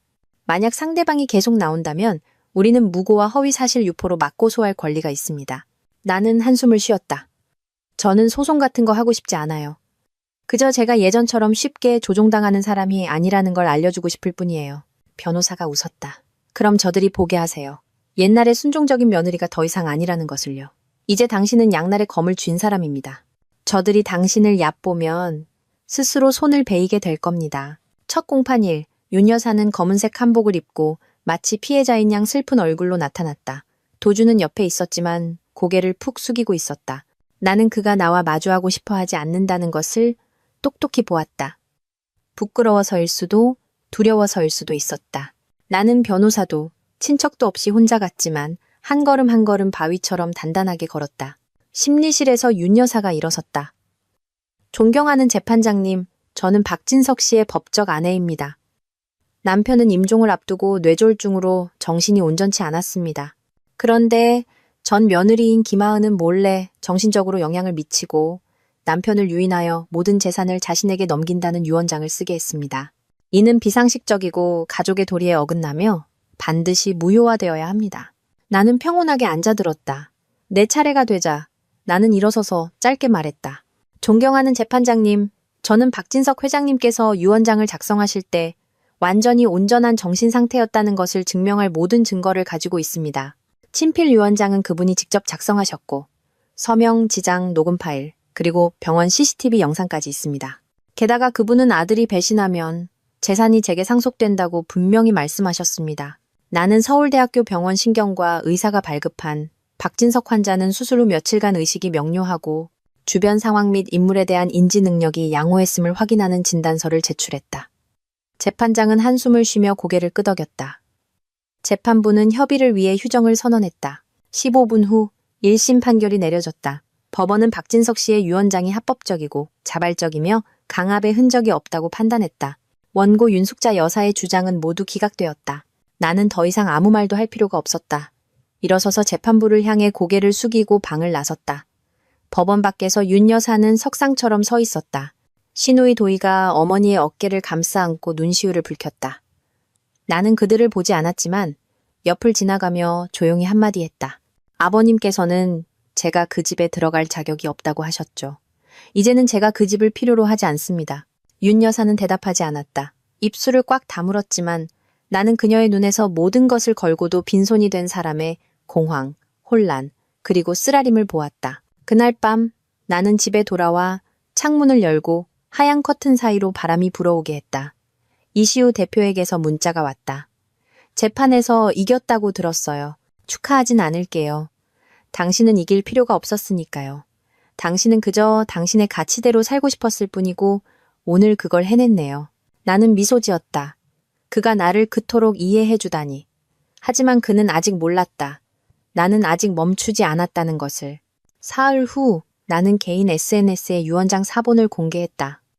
모욕하려는 것이 아니라 내 명예를 증명하기 위해서였다. 나는 이렇게 썼다. 저는 재산을 요구하지 않습니다. 제가 바라는 것은 저를 불량한 며느리, 반역자, 가정 파괴자라는 이름으로 짓밟았던 사람들이 제가 도리를 지켰고 진심을 다했으며 친자식들이 그를 버렸을 때 박진석 회장님 곁에 마지막까지 서 있던 사람이었다는 것을 아는 것입니다. 이것은 더하지도 빼지도 않은 진실입니다. 그리고 진실은 아무도 믿어주지 않아도 존재합니다. 게시글은 수천 건의 공유를 받았다. 많은 사람들이 댓글을 달았다. 재산으로 이긴 게 아니라 인격으로 이겼네요. 나는 누구에게도 답장하지 않고 조용히 한동안 SNS 앱을 삭제했다. 나는 칭송이 필요한 것이 아니라 그 오랜 세월 동안 그림자처럼 산 후에 온전히 나 자신이 될 필요가 있다는 것을 알았기 때문이다. SNS에 유언장 사본을 공개한 후 수많은 공유와 댓글이 여성 커뮤니티를 휩쓸었다. 사람들은 나를 잿더미에서 일어선 여성, 온갖 예법의 굴레 속에서 감히 목소리를 낸 유일한 피해자라고 불렀다. 그 말들이 마음을 따뜻하게 했다는 것을 부인하지는 않지만 그렇다고 내가 영웅이라고 착각하지도 않았다. 나는 그저 평범한 여자, 참고 견디다가 막다른 길에 몰려 더 이상 물러서지 않기로 선택한 사람이었다. 일주일 후 나는 당당한 한국 여성 포럼 주최 측으로부터 초대장을 받았다. 수백 명이 모이는 큰 행사로 독이 든 결혼 생활, 정신적 학대, 가부장적 사회의 피해자였던 많은 인사들이 참여하는 자리였다. 나는 가족이 가장 큰 걸림돌일 때 어떻게 일어서야 하는가라는 주제로 강연을 요청받았다. 초대장 앞에서 오랫동안 생각에 잠겼다. 나는 조용히 살아왔다. 언젠가 내가 사람들 앞에 서서 내 이야기를 교훈처럼 들려주게 될 것이라고는 상상도 못했다. 하지만 나는 문득 저 바깥의 여성들을 생각했다. 매일 밤 남몰래 울고 남편에게 버림받고 시댁에 모욕당하면서도 이를 악물고 견디는 사람들. 내가 말하지 않으면 그들은 자신들이 혼자라고 생각할 것이다. 나는 초대에 응했다. 강연은 어느 일요일 아침 강남구 문화회관에서 열렸다.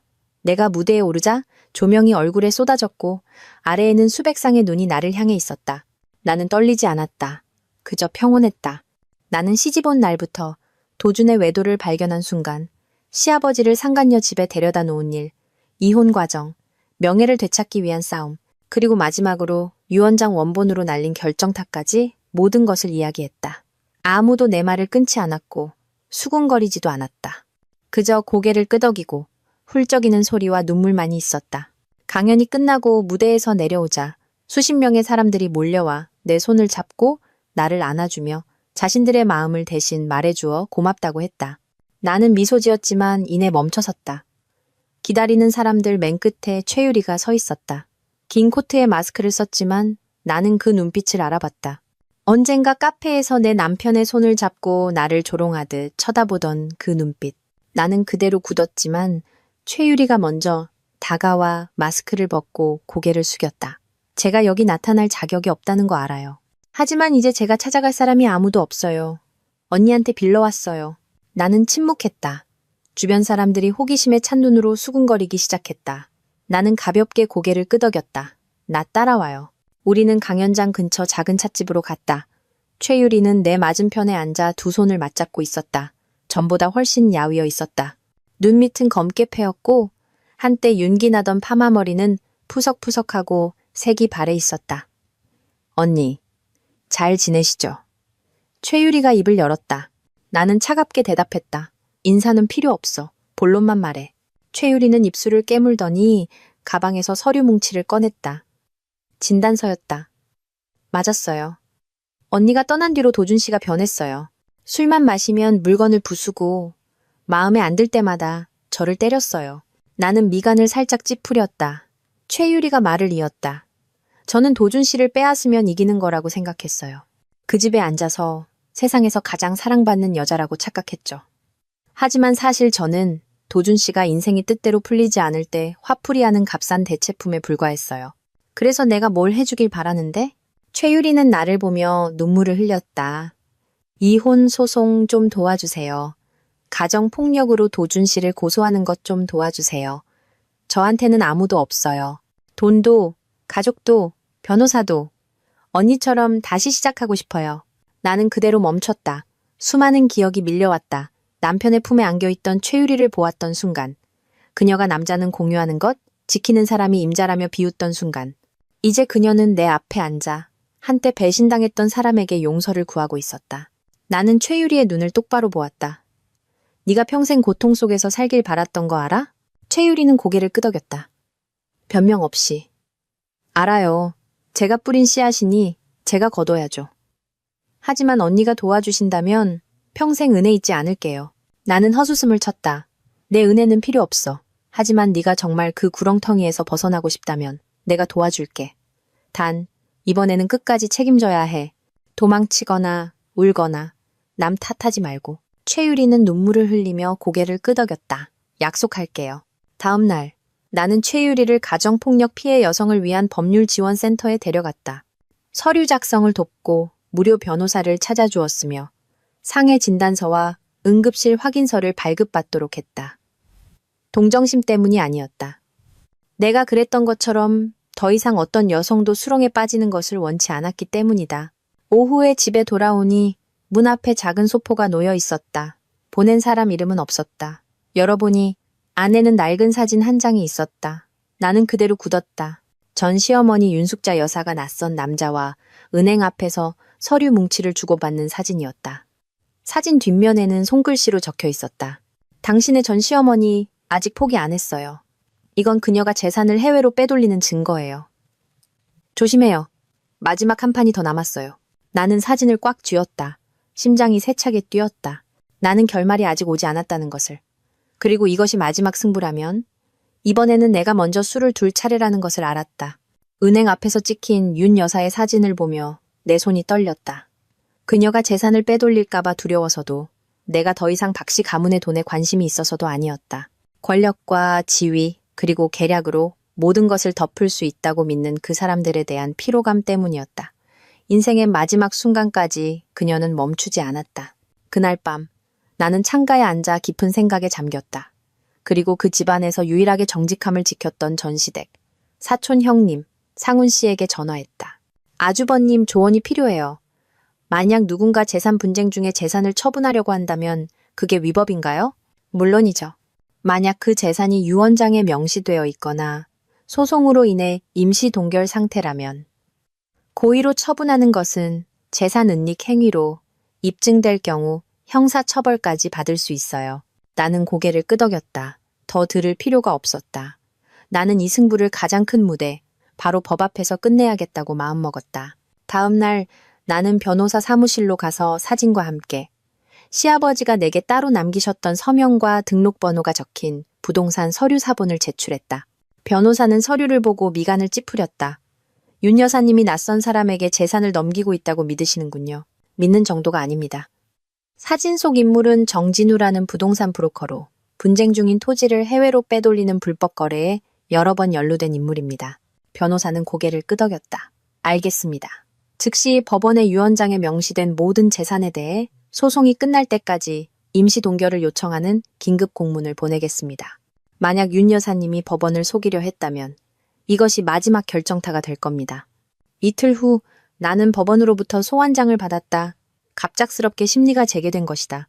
이유는 피고, 즉 윤숙자 여사 측이 미분할 유언 재산에 대한 규정을 위반한 정황이 포착되었기 때문이었다. 나는 법정에 갔다. 윤 여사도 와 있었다. 하지만 이번에 그녀의 얼굴에는 더 이상 강인함이 없었다. 깡마르고 눈은 퀭했으며 머리카락은 눈에 띄게 희끗해져 있었다. 은행에서 발급한 확인서와 함께 사진이 증거로 제출되자, 즉 그녀가 호주에 사는 지인에게 재산을 넘기기 위해 위임 계약을 체결하려 했다는 사실이 밝혀지자 법원은 즉시 모든 재산의 동결을 명령하고 경고했다. 만약 피고가 계속해서 고의로 법을 위반할 경우 재산 은닉 혐의로 형사조사를 요청할 것이라고. 나는 조용히 앉아 있었다. 윤 여사가 나를 돌아보았다. 처음으로 그녀의 눈빛에 증오도 오만함도 없었다. 그저 실패와 체념만이 가득했다. 심리는 순식간에 끝났다. 나는 법정을 나와 고개를 높이 들고 저녁 햇살 속으로 걸어갔다. 나는 내가 가야 할 길을 다 갔으며 더 이상 증명할 것도 맞서 싸울 사람도 없다는 것을 알았다. 일주일 후 나는 상속받게 된 모든 재산을 가정폭력 피해 여성을 지원하는 재단에 기부하기로 공식적으로 위임했다. 이 소식은 당당한 여성포럼 페이지에 다음과 같은 나의 글과 함께 게재되었다. 저는 한때 밑바닥까지 떨어졌습니다. 오늘 제가 다시 일어설 수 있다면 저는 그저 깊은 수렁에 빠진 다른 여성들을 함께 끌어올리고 싶을 뿐입니다. 재산은 잃을 수 있지만 명예는 지켜야 합니다. 김하은. 그날 저녁 나는 강변길을 따라 혼자 걸었다. 명품 가방도 화려한 옷도 입지 않았다. 아무도 내가 한때 시댁을 송두리째 뒤흔들었던 사람이라는 것을 알아보지 못했다. 나는 그저 10년간의 긴 폭풍우가 지난 뒤 미소 짓고 있는 평범한 한 여자일 뿐이었다. 차 한 대가 갓길에 천천히 섰다. 이시우 대표가 내려 따뜻한 차 2잔을 들고 있었다. 그가 내게 한 잔을 건넸다. 몇 번의 싸움이 더 남았나요? 나는 웃었다. 다 끝났어요. 정말로 다 끝났어요. 괜찮아요? 나는 고개를 들어 그를 보았다. 이제 누구의 보호도 필요 없어요. 하지만 제 곁에서 걷고 싶다면 손잡을 필요는 없어요. 그저 같은 방향으로만 가주세요. 그는 고개를 끄덕이며 조용히 내 옆에서 걸었다. 아무도 말을 하지 않았지만 내 마음은 깃털처럼 가벼웠다. 그리고 저는 지금 이 순간 외롭고 짓밟히고 불공평한 결혼 생활 때문에 흐느끼고 있는 세상의 모든 여성분들께 이 말을 전하고 싶습니다. 참고 견디지 마세요. 침묵하지 마세요. 스스로 일어서는 법을 배우세요. 왜냐하면 당신이 너무 오래 참고 있으면 사람들은 고마워하지 않고 그것을 당신의 의무라고 생각할 것이기 때문입니다. 단 한 걸음이라도 나아가기를 선택하세요. 당신의 명예는 당신 자신 외에는 아무도 지켜줄 수 없습니다.